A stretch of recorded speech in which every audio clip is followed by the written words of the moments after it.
Continue this morning with the discussion that we've been having around not only Eskom but SOEs in general, the state of the country's state-owned entities, including Eskom, SAA, Denel, continuing to deteriorate. Corruption and mismanagement being cited as the leading causes of the fall of these entities. Let's bring in independent analyst Rutendo Matinyarare, who believes that South Africa can learn lessons from neighboring Zimbabwe insofar as SOEs here in the country are concerned. Rutendo, let me thank you for your time this morning. Thank you very much indeed for joining us. Thank you so much. Thank you for coming into studio. And you've penned quite an interesting article that talks about the lessons that South Africa can learn insofar as SOEs are concerned and Zimbabwe's Zisco Steel. Tell us some of the sort of key findings you've come up with. Right. Thank you so much for the opportunity. You know, for me, what I've realized is that many people in Africa don't yet understand how the world works. It's a race for resources, and capitalism is about captivating and capturing resources in order to build monopolies. And so what we saw with Zisco Steel was sabotage of Zisco Steel by monopoly makers. And these monopoly makers were companies like Anglo America, ISCO of South Africa, Lancaster Steel, and Woest Alpine, that was manufacturing the machines that were used in smelting iron and steel in Zimbabwe. Now, Zisco Steel is in many ways very similar to Eskom. Zisco Steel was the biggest steel and iron manufacturer in the Southern Hemisphere, the biggest in Africa, the biggest in Brazil, Australia. And what the problem was when we got independence, the Western world was not happy to bestow an African country with the ability to produce iron and the ability to sophisticate iron and to create military hardware and industrial hardware that would have industrialized Zimbabwe or Africa. The reason being, once the Second World War ended, there was a plan called the Morgenthau Plan. The Morgenthau Plan was supposed to deindustrialize Japan and Germany so that they would never rise to become superpowers that would challenge the Western world or the Western banking system. So what they did is they wanted to turn them into agrarian societies, take out their industry, block their mines, take their workers that were most technical and take them out of Germany and out of Japan so that these countries could never rise to industrialize. Eventually what happened is Germany's lack of development, Japan's lack of development made it difficult for the West to compete with Russia. It made it difficult for the West to compete with Russia, which was now bringing communism. So they were forced to allow Germany and Japan to develop so that Western capitalism could show as an example in these regions as a success. But for this Western capitalism to take place, for the Marshall Plan to be given to these Western countries to rise themselves up, they needed cheap resources.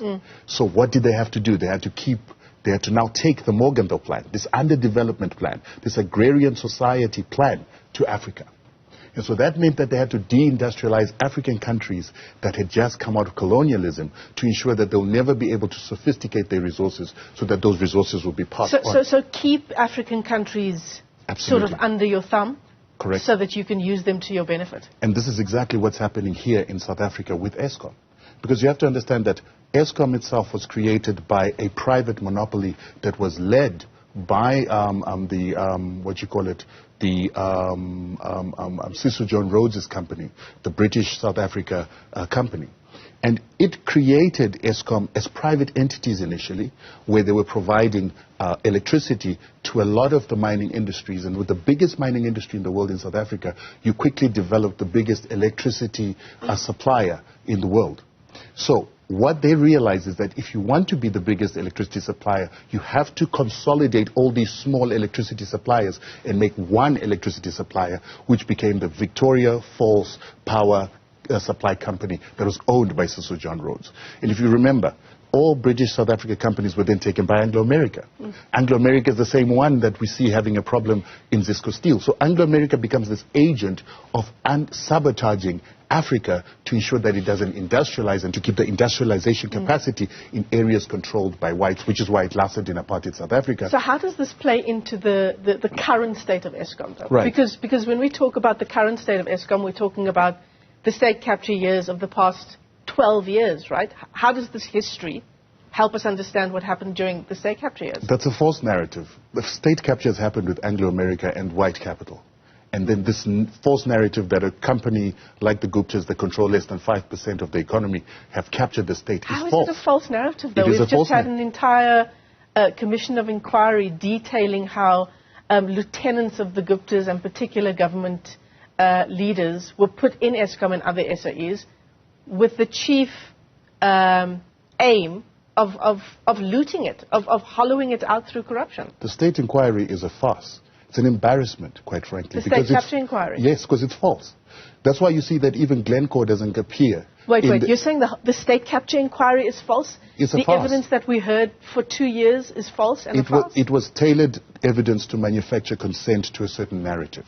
But it's not true. What isn't true? It's not true that the people that were questioned on the State Capture Commission are the capturers of the state. You have a situation where Anglo-America controlled 60% of this economy, followed by the Ruperts, who controlled another 20%, and so forth and so on. How is it that people that have less than 5% of the economy captured the economy? But the estimates are this morning, Rutendo, that hundreds of billions left our country through state capture. And there's forensic evidence detailing exactly that. Where's the forensic evidence being tested for you to prove that as a reality? It is a narrative. Well, we're living with the reality, aren't we? So let's give you a reality again. Remember, we heard that there were weapons of mass destruction in Iraq. They were never found. And there was supposed to be evidence, because it was never tested, and there's this Western agenda to always make a story a reality that never gets tested. That's what we're seeing with the State Capture Commission. And I'm not saying this so that we just cause problems. I'm saying this so that you get to the root cause of the problem that you have in South Africa. And I'm saying Zisco Steel, Anglo-America was central to the destruction of Zisco Steel to maintain white monopoly and white capture. And let me tell you another thing.